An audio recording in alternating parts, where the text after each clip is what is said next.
Hello everyone, Earl Siniba here, and as usual I'm going to give you guys a breakdown on how I created this painting from a couple years ago.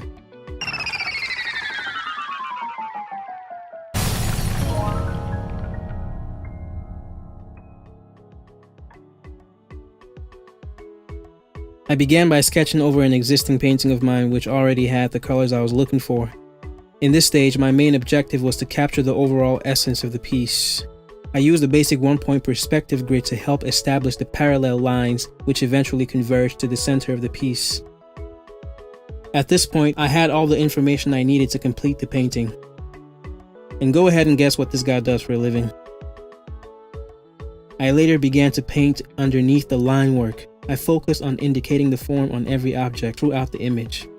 This stage reminds me of my coloring book days because in a way, that's pretty much all I was doing. Shortly after that, I reduced the opacity of the line drawing, and then I painted on a layer above the entire artwork. This stage was the most time consuming for me mainly because I was hell-bent on painting over the entire line drawing. And I didn't quite succeed at that, but the painting looks complete nonetheless.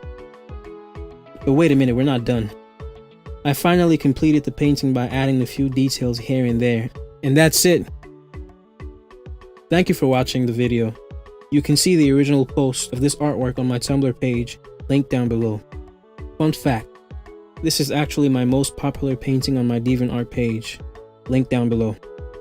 If you enjoyed the video, don't hesitate to give it a thumbs up, and please subscribe for more content. And definitely don't forget to hit the bell. Thank you.